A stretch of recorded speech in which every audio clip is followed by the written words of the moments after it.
What's going on, everybody? It's Brian Trippe. Welcome to another episode of the Real Estate Investing Live podcast. We interview the very best real estate investors, entrepreneurs, and business leaders all throughout the country. And today I am super excited. We have an incredible guest with us, Mr. Steve Cavanaugh. How's it going today, Steve? Brian, man, I'm doing well, man. Thank you so much for having me. It's an honor to be here. I'm very excited to talk to you. We were just talking offline about all the stuff that you have going on, but I think if people know who you are, which a lot of people do, they think of you as the guy who out of nowhere just kind of moved to Florida from Maryland, I believe it was. Right. You moved to Florida and you still operate a very successful real estate business from all these miles away. So I want to just start right there. I want to learn more about you. I want to learn more about your story. Tell everybody who you are and what you exactly do with this, flipping houses from all these different miles away. Sure. My real quick bio is I've been investing full-time for 15 years. I've done hundreds of deals over that time frame. I am a coach. I've coached 40 students through their first 3 deals with almost 100% success rate, which, as you know, in our industry is almost unheard of. I've got a rental portfolio of single-family homes. I started and run the Southern Maryland Real Estate Investors Group for 13 years now. We've got a membership of 1,500 people in that group. And then I do all the self-directed IRA investing stuff. I own a self-storage facility, mobile home notes, rental property, loans. You name it, I've touched all that within the self-directed IRA and all that stuff. So, a lot of experience, and obviously the most recent thing that I'm doing here is with Alex Pardo with Ascend. That's awesome. And we're going to definitely talk about Ascend, the new mastermind that you started with our good friend Alex, who has been on our show twice and most recently not that long ago. So we're going to talk about that. I want to talk about what you're up to with Master Mission, because you're doing – and Steve, and this is really where I want to kind of bring this back in, where you just listed your bio of all these different things that you've done in real estate and that you continue to do in real estate. Yeah. But at the end of the day, it seems like to me that you're more interested today in impact and how you can impact other people's lives, which would probably not be possible, or at least to the level that you're doing it, without real estate and with how you've kind of set your business up to where you can do a lot of it virtually or from not actually being there. Talk about that for a second, Steve. Tell everybody exactly how you are able to operate a pretty exhaustive real estate business from not being actually there. Sure. So I think probably what it comes down to for me is very early on, I was very, very, very intentional about how I set things up from day one.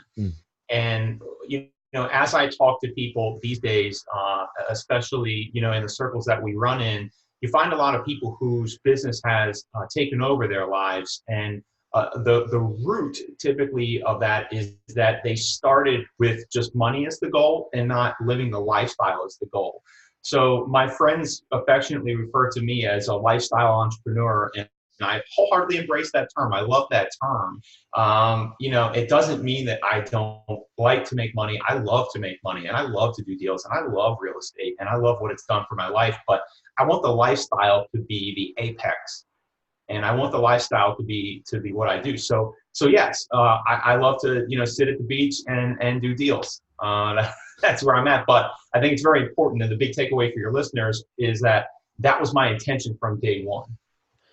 So you're right. Nobody does that.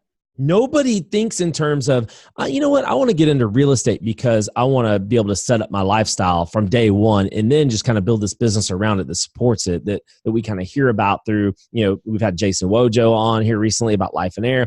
We've had Sean McCloskey on, formerly of Life and Air. So we've kind of gone, we understand, I think our audience understands the whole Life and Air model, which you've been a part of, you're a part of, and things like that.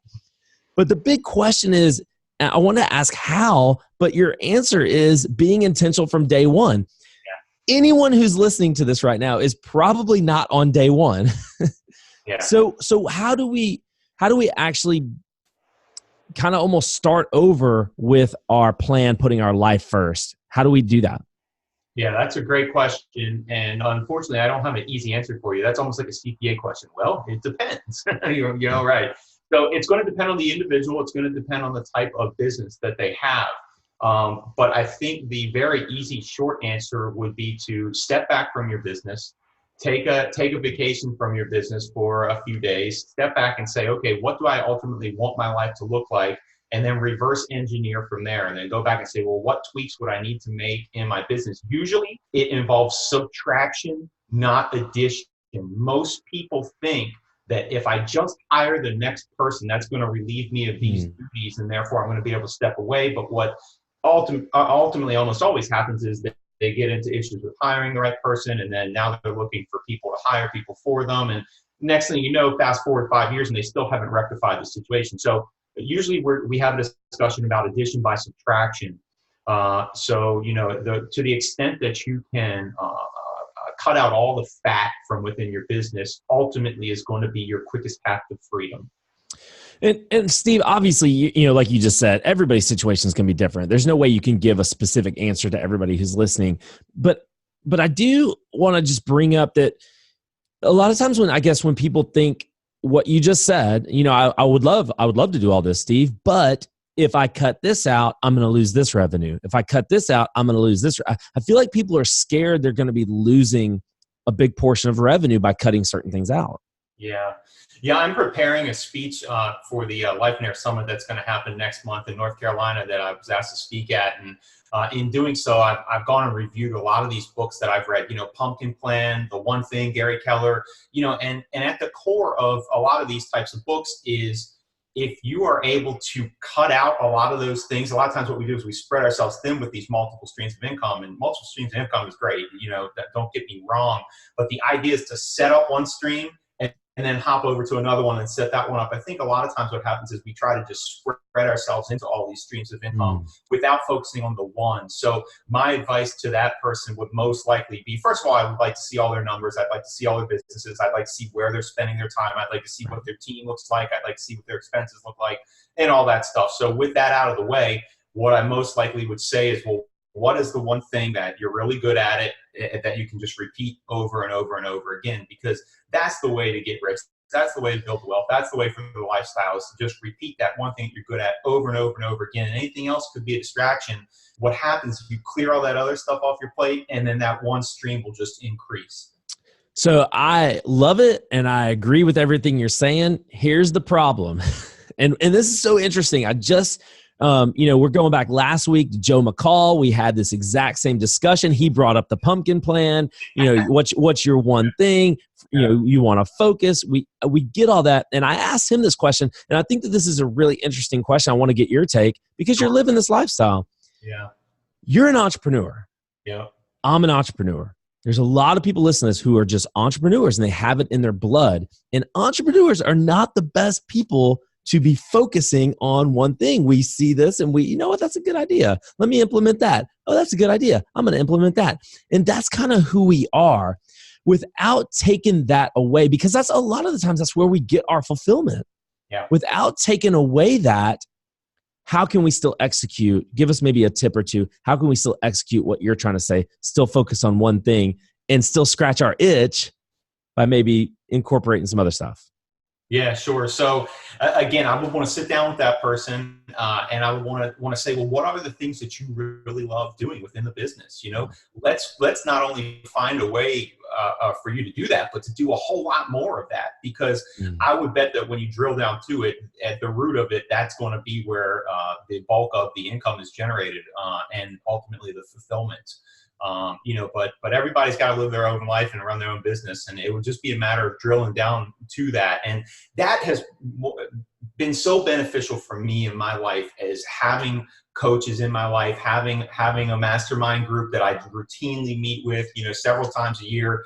And that's why Alex and I are starting this group Ascend, so that we can be those leaders for others to help them with these very types of questions. That's awesome. And I'm glad you kind of brought it back to that, because I think a lot of people think coach, mentor, and they're thinking tactics.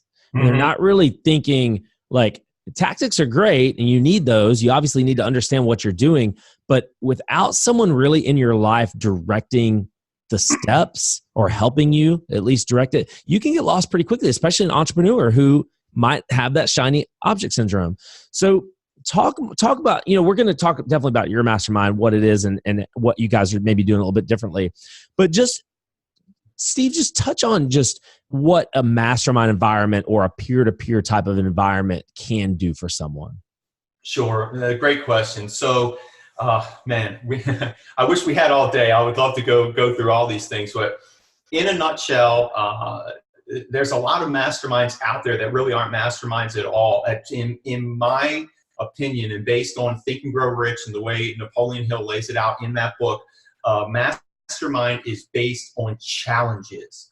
And the way that I like to do it is, look, Brian, you're in my mastermind. You're going to bring me the biggest either business or life challenge that is the big domino that you knock over and all the other ones go down. What is the one thing that's stopping you from your goal or from your next step? What's that big hurdle that we need to get you over right now? What is that? And then we take a turn. We go around the room. Everybody asks clarifying questions. We make sure that we 100% understand exactly what it is the issue is. And then we start to provide feedback. Well, hey, look, when I was in that situation, I did X, or, and things like that. Or have you considered this? What I find a lot of times is the answer is very simple. A lot of times success in whatever path we're going is oftentimes very simple. And a lot of times it can be right in front of your face and you just don't see it. Other times it can be more complex. But that, in a nutshell, is the type of mastermind that I've been involved in for all these years now, and is the framework upon which Alex and I are basing Ascend and how we intend to run our masterminds. So there's no necessarily structured give that you have to prepare for in preparation. You just have to prepare to bring your biggest challenge and be vulnerable enough to be able to bring that to the group and admit that in a private environment. That's great stuff, Steve. I'm glad you brought that up. There are so many I feel like we are in the age of the quote unquote mastermind. Are we not? That's right. Yeah. So how do you kind of touched on this a little bit, but how do you differentiate yourself from such a kind of a crowded space? Well, what's different about us is we are integrating a coaching component with the mastermind.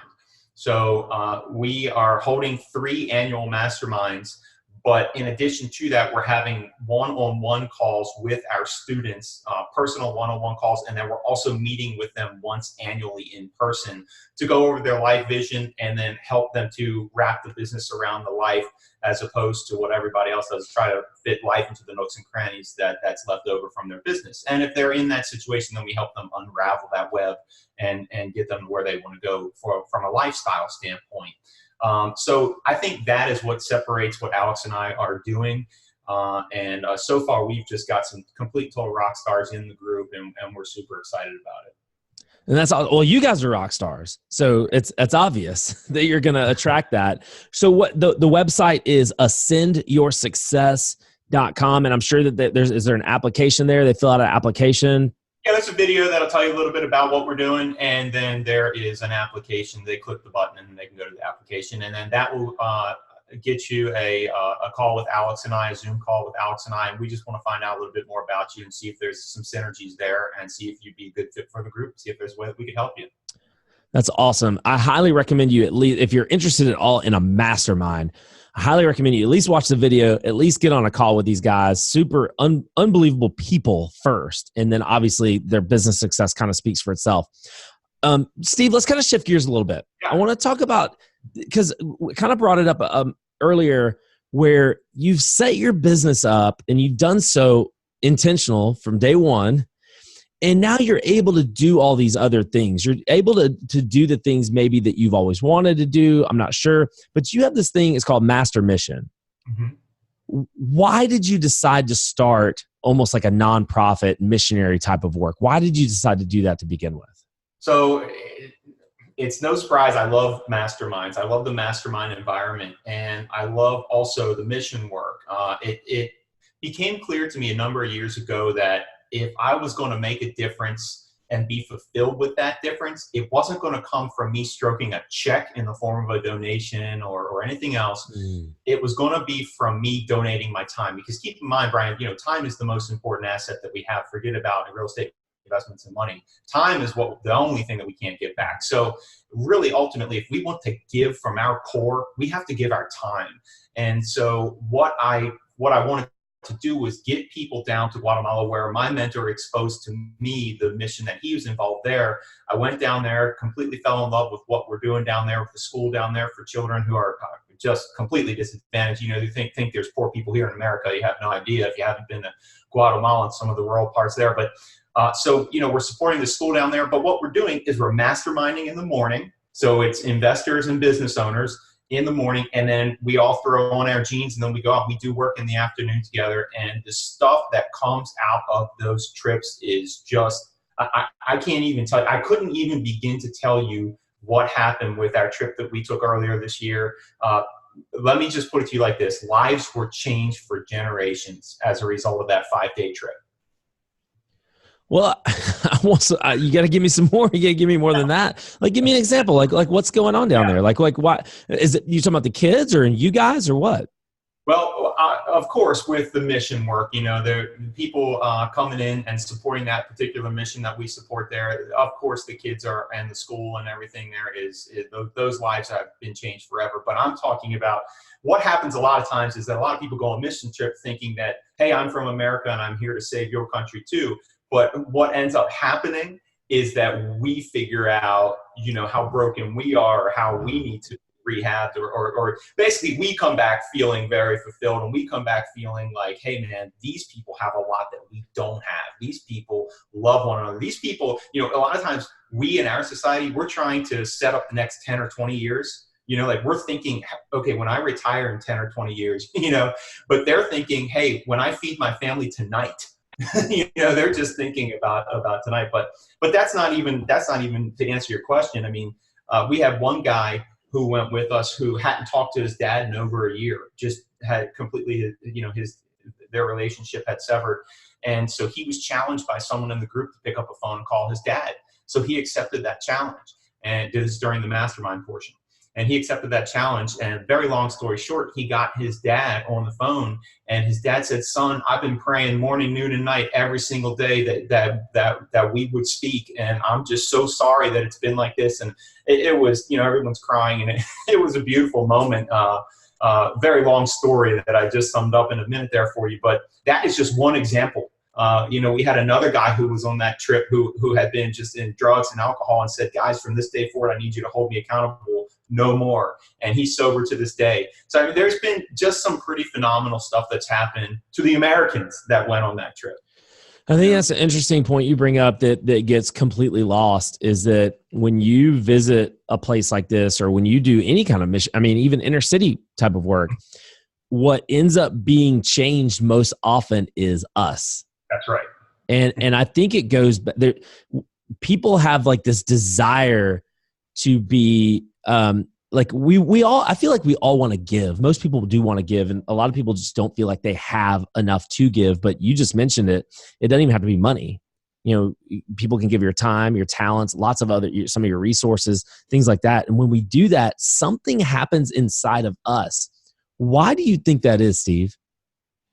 Man, I don't know. You know, Tony Robbins talks about, you know, on the levels of fulfillment, you know, the contribution is one of the highest ones. So, you know, I think that sense of contribution, once you have made an impact on your family and your career and your children and all that stuff, I think we look for kind of those higher levels of contribution. So I think that speaks a lot to the psychology of contribution.